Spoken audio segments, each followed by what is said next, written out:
Sir నమస్కారం sir. నమస్తే అండి. సార్ విజయవాడలో ఉన్న అన్నపూర్ణ అండ్ శకుంతల ఈ థియేటర్ల పైన దాడులు జరిగాయి సార్. రాత్రికి రాత్రే జేసీబీలతో మొత్తం ఆ థియేటర్లను ధ్వంసం చేయడం జరిగింది. అసలు ఎవరు చేశారు? ఎందుకు చేశారు? ఈ విధంగా చేయడం ఏంటంటే ఒక చర్చ అయితే జరుగుతుంది సార్. దీనికి సంబంధించి అసలు ఏం జరిగింది సార్? దాయాదుల పోరండి అది. అంటే ఇది జరిగినటువంటి విచిత్రమైనటువంటి సందర్భంలో ఈ దాడి జరిగింది. అంటే సినిమా థియేటర్లు స్వచ్ఛందంగా మూతపడుతున్నటువంటి ఒక సందర్భంలో మనం ఉన్నాం. విజయవాడ సెంటర్కి సంబంధించి అయితే ఆ అన్నపూర్ణ శకుంతలకి దగ్గరలో ఉన్నటువంటి జైహింద్ టాకీస్ని క్లోజ్ చేశారు. జస్ట్ ఆ పక్కనే ఉంటుంది జైహింద్, అది క్లోజ్ అయిపోయింది. తర్వాత అక్కడి నుంచి కొంచెం బెడంగా ఉండేటువంటి అప్సరా థియేటర్ క్లోజ్ అయిపోయింది. దానికి కొంచెం అవతల ఉండే వినోద టాకీస్ క్లోజ్ అయిపోయింది. ప్రియదర్శిని అనేవారు దాన్ని. ఆ ప్రియదర్శిని థియేటర్ క్లోజ్ అయిపోయింది. సో అలా ఒక విచిత్రమైనటువంటి సందర్భం, సింగిల్ స్క్రీన్స్ ఉండాలా తీసేద్దామా అని చెప్పి అనుకుంటున్నటువంటి సందర్భంలో ఈ దాడి జరగటం అనేది కొంత జనాల్లో వాళ్ళే స్వయంగా పగలగొట్టేసుకుంటున్నారేమో అని అనుకున్నారు మొదటి రోజు. కానీ అది దాయాదుల పోరు. దాయాదుల పోరు అంటే బ్రదర్స్ తాలూకా పిల్లలు ఆ థియేటర్లో తమ వాటాలు అమ్మేయటం కోసం చాలా కాలంగా గొడవ పడుతున్నారు. వాళ్ళు ఇంటర్నల్గా ఫ్యామిలీ పరమైనటువంటి గొడవ. శ్రీరామ్ అని ఆయన మేనేజ్మెంట్ చూస్తున్నాడు ఇప్పుడు ఆ థియేటర్లకు సంబంధించి. అడుసుమిల్లి కృష్ణమోహన్ రావు గారు థియేటర్లు అవి. ఆ కృష్ణమోహన్ రావు గారు వాళ్ళ బ్రదరు. ఇది 1976లో నిర్మాణం జరుపుకున్నటువంటి థియేటర్లు. విజయవాడలో ఎయిర్ కండిషన్డ్ థియేటర్లు తక్కువ ఉన్నటువంటి టైంలో ఈ థియేటర్ వచ్చింది. అప్సరా థియేటర్ అప్పటికే ఉంది. ఇది కొత్తగా వచ్చినటువంటి ఎయిర్ కండిషన్డ్ థియేటరు. కటకటాల రుద్రయ్య లాంటి మంచి సినిమాలు అందులో విజయవంతంగా నడిచాయి. ఆ రోజుల్లో థియేటర్లన్నీ కూడా డిస్ట్రిబ్యూటర్ల కంట్రోల్లో ఉండేవి, అంటే లీజులో ఉండేవి. అలా అంటే ఏ డిస్ట్రిబ్యూటరు ఇప్పుడు సినిమా పోస్టర్ పడినా లేకపోతే పేపర్లో యాడ్ వచ్చినా కింద నైజాం బలానా, సీడెడ్ బలానా అని చెప్పి డిస్ట్రిబ్యూటర్ల పేర్లు వేసేవాళ్ళు. ఆ డిస్ట్రిబ్యూటర్ పేరు చూసి ఆ ఊళ్ళో ఏ థియేటర్లో సినిమా పడుతుందో జనాలు చెప్పగలిగేవాళ్ళు. అటువంటి పరిస్థితి ఉండేది. అలా ఈ అన్నపూర్ణ శకుంతల థియేటర్లు అన్నపూర్ణ పిక్చర్స్ వాళ్ళ లీజులో ఉండేవి, వాళ్ళ కంట్రోల్లో ఉండేవి. చార్టుదారులు అంటారు వాళ్ళని. చార్టు వాళ్ళ చేతుల్లో ఉండేది. కృష్ణప్రసాద్, వీరమాచినేని కృష్ణప్రసాద్ గారని ఆయన అన్నపూర్ణ పిక్చర్స్ నిర్వాహకుడు. విబి రాజేంద్ర ప్రసాద్ గారికి కజిన్. విబి రాజేంద్ర ప్రసాద్ గారి బ్రదరే ఆయన. అక్కినేని నాగేశ్వరరావు గారు భాగస్వాములుగా ఆ సంస్థ నడిచేది. వాళ్ళ కంట్రోల్లో ఈ థియేటర్లు ఉండేవి. అందుకని నాగేశ్వరరావు గారి సినిమాలు అంతకుముందు నవయుగాలో రిలీజ్ అయినప్పుడు అలంకార్లో రిలీజ్ అయ్యాయి నాగేశ్వరరావు గారి సినిమాలు. నవయుగ నుంచి నాగేశ్వరరావు గారి సినిమాలు బయటకు వచ్చిన తర్వాత కృష్ణప్రసాద్ గారు రిలీజ్ చేసేవాడు. అప్పుడు అన్నపూర్ణ థియేటర్లో రిలీజ్ అయ్యాయి. ముద్దుల కొడుకు, ప్రేమాభిషేకం, యువరాజు ఇవన్నీ అందులో రిలీజ్ అయిన సినిమాలే. అలాగే వడ్డే బ్రదర్స్కి సంబంధించిన సినిమాలు కూడా అక్కడే అన్నపూర్ణ వాళ్ళే రిలీజ్ చేసేవాళ్ళు. అంతకు ముందు అంటే ఈ అన్నపూర్ణ శకుంతల రావడానికి ముందు కృష్ణప్రసాద్ గారి లీజులో విజయ టాకీస్ ఉండేది. అక్కడ పడేవి సినిమాలు. దసరా బుల్లోడు ఇవన్నీ అక్కడ రిలీజ్ అయిన సినిమాలు. ఆ తర్వాత ఈ థియేటర్ వచ్చిన తర్వాత ఇది ఎయిర్ కండిషన్డ్ థియేటరు. కొంచెం జనాలు అంటే కొత్త టెక్నాలజీ, కొత్త తరహా థియేటరు, దాంతో జనాలు అట్రాక్ట్ అయ్యేవాళ్ళు. అలా నడిచినంతకాలం వ్యాపారం బాగా నడిచింది. చాలా పెద్ద హిట్స్ ఉన్నాయి ఆ థియేటర్లో. ప్రేమాభిషేకం అక్కడే 1 year ఆడింది. అలాగే రామారావు గారి బొబ్బిలిపులి సినిమా కూడా ఆ థియేటర్లోనే ఆడింది. విపరీతమైన డబ్బులు కలెక్ట్ చేసినటువంటి సినిమాలు చాలా అందులోనే విడుదలైనాయి. అయితే విచిత్రంగా ఇప్పుడు ఆ థియేటర్ అంటే శకుంతల థియేటర్ కూడా 2 థియేటర్లు. అది మొదట నాన్ ఏసీగా ప్రారంభమైంది శకుంతల. అన్నపూర్ణ మొదటి నుంచి ఏసీనే. అది 76 ఆగస్టులో ప్రారంభమైంది ఆ థియేటరు. నందమూరి తారక రామారావు గారు ఇనాగరేట్ చేశాడు ఆ థియేటర్లో అన్నపూర్ణని. అన్నపూర్ణ ఓపెన్ అయిన దాదాపు 1.5 year 2 years శకుంతలని ఓపెన్ చేశారు. శకుంతల ఓపెన్ చేసినప్పుడు అది నాన్ ఏసీ. తర్వాత కొంతకాలానికి దాన్ని ఏసీ చేశారు. అందులో కూడా సెన్సేషనల్ సినిమాలు ఆడినాయి.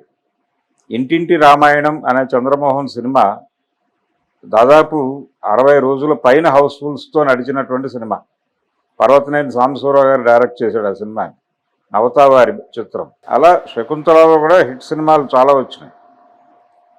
అలా ఆ 2 థియేటర్లకి విజయవాడ సినిమా లవర్స్తో ఓ మంచి అటాచ్మెంట్ ఉండేది.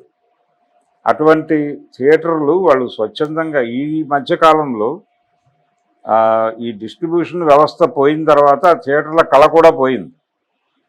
పోయి నెమ్మదిగా ఏదో సినిమా బయర్ ఎవరో ఒకళ్ళు ఆ థియేటర్లో వేసుకునేవాళ్ళు. జనం వస్తే వచ్చేవాళ్ళు, లేకపోతే లేదు. జనం వచ్చినా రాకపోయినా 6 లక్షలు ఖర్చు ఉండేది. ఎందుకంటే స్టాఫ్ మెయింటెనెన్స్ అనివార్యంగా ఉంటుంది. అలాగే ఈ రిలీజుల వలన కొంత బ్రీతింగ్ స్పేస్ వచ్చింది ఈ థియేటర్లకు ఈ మధ్య కాలంలో. వచ్చినప్పటికీ ఆ థియేటర్లకు ఎప్పుడూ కష్టాలు వెంటాడినాయి. అన్నపూర్ణ, శకుంతలకి, పర్టికులర్గా అన్నపూర్ణకి ఆ మధ్య RRR సినిమా అందులో వేశారు. సినిమా రిలీజ్ అయినప్పుడు అందులో అది కూడా ఓ థియేటర్. ఓకే. అయితే ఆ రోజు ఏదో టెక్నికల్ ప్రాబ్లం వచ్చి ప్రొజెక్టర్ ఆగిపోయింది సినిమా నడుస్తూ ఉండగా. దాంతో ఆగ్రహోదగ్రులైనటువంటి ప్రేక్షకులు మొత్తం అద్దాలు అన్నీ బాగొట్టేశారు. పగలగొట్టేసిన తర్వాత అంటే అంతకు ముందు కూడా ఒక గొడవ జరిగింది ఇలాగే. బాలకృష్ణ గారి సినిమా ఏదో వస్తే కుర్చీలు అవన్నీ పగలగొట్టేశారు. ఆ తెర మీదకి ఎక్కి అంటే స్క్రీన్ మీదకి ఎక్కి గొడవ చేశారు. దాంతో వాళ్ళు ఏం చేశారు, స్క్రీన్ దగ్గర మేకులు పెట్టారు. ఈ RRR సినిమా దెబ్బతిన్నప్పుడు చాలామంది తెర చింపేయడానికి ప్రయత్నం చేసి గాయాల పాలయ్యారు. వాళ్ళు అపాయమని బోర్డులు పెట్టినా కానీ పట్టించుకోకుండా ఎక్కేశారు చాలామంది. బయటకు వచ్చి ఆ కోపంతో బయట ఉన్నటువంటి అద్దాలన్నీ పగలగొట్టేశారు. అలా విధ్వంసమైంది. తర్వాత మళ్ళీ దాన్ని బాగు చేసుకున్నారు వాళ్ళు. ఈ క్రమంలోనే ఇప్పుడు నిన్న జరిగినటువంటి ఇన్సిడెంట్, అది యాక్చువల్గా 31st నైట్ జరిగింది. May 31st నైట్ జరిగినటువంటి ఇన్సిడెంట్. వాళ్ళు ఈ పవన్ కుమార్, శ్రీరామ్ వీళ్ళిద్దరూ బ్రదర్స్, పవన్ కుమార్ పిల్లలు, వాళ్ళు అడుగుతున్నారు వీళ్ళు మేమేదో డబ్బులు ఇస్తామంటున్నారు. వీళ్ళు ఇస్తామన్న డబ్బులు, వాళ్ళ ఆశించిన డబ్బులు ఒకటి కాదు, వాళ్ళు ఇంకా ఎక్కువ కోరుకుంటున్నారు. ఆ వివాదం పరిష్కారం కావడం లేదు. ఈ ప్రాసెస్లోనే వాళ్ళు థియేటర్ నడవకుండా ఆపాలి అనే ఉద్దేశంతో ఈ దాడి చేసినట్టుగా కనిపిస్తోంది. అయితే ఈ కుటుంబాలకు తెలుగుదేశం పార్టీతో సన్నిహిత సంబంధాలు ఉన్నాయి. ఆ శ్రీరామ్ గారు ఏదో ఆఫీస్ బేరర్ కూడా టీడీపీలో. ఈ ప్రాసెస్లో ఈ ఇది కేసు కాకూడదు, పోలీసులు దీనిలో ఇన్వాల్వ్ కాకూడదు, కోర్టు దాకా వెళ్ళకూడదు అనే అభిప్రాయం వాళ్ళకు ఉంది. ఇంటర్నల్గా సెటిల్ చేసుకుందామని అనుకుంటున్నారు. అందుకని వార్త బయటకు పక్కనివ్వలేదు. మీడియాలో కూడా ఎక్కడ అది ప్రొజెక్ట్ కాకుండా చాలా కేర్ తీసుకున్నారు. ఏ పేపర్లోనూ ఎక్కడా కూడా ఆ వార్త రాలేదు. ఆ వార్త రాకుండా కేర్ తీసుకున్నాడు ఆయన, శ్రీరామ్ గారు. తీసుకొని అది పరిష్కరించేసుకుందామని ప్రయత్నం చేస్తున్నాడు. ఇదే సమయంలో అవతల వాళ్ళు కూడా ఇన్ఫ్లుయెన్స్ చేస్తున్నారు. వాళ్ళు అదే పార్టీ, వాళ్ళు కూడా టీడీపీలో ఒక శిబిరం వాళ్ళకి, ఒక శిబిరం వీళ్ళకి మద్దతు. దాంతో విజయవాడ పోలీసులు కంప్లైంట్ కూడా తీసుకోలేదు.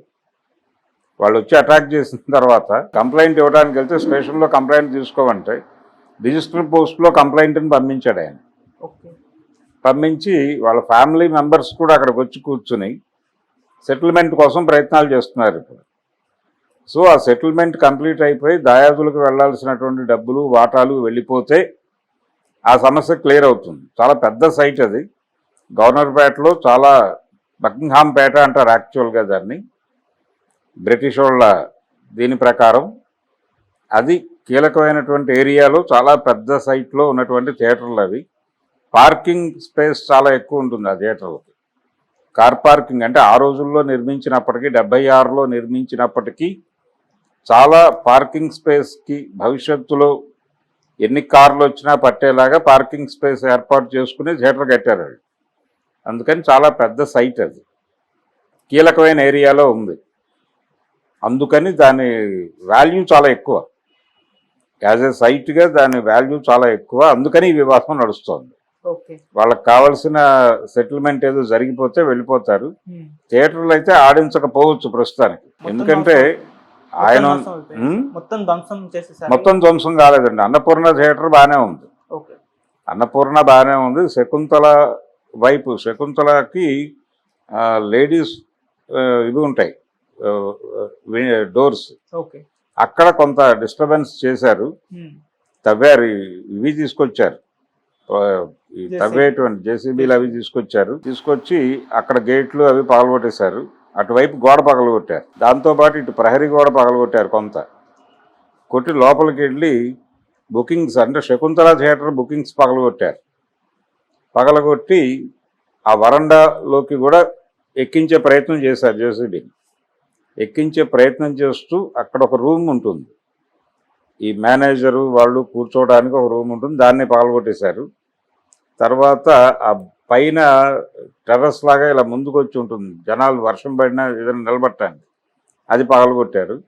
అలా గీకుతూ వెళ్ళిపోయింది అది. యాక్చువల్గా వాళ్ళ ప్రోగ్రాం మొత్తం పడగొడదామనే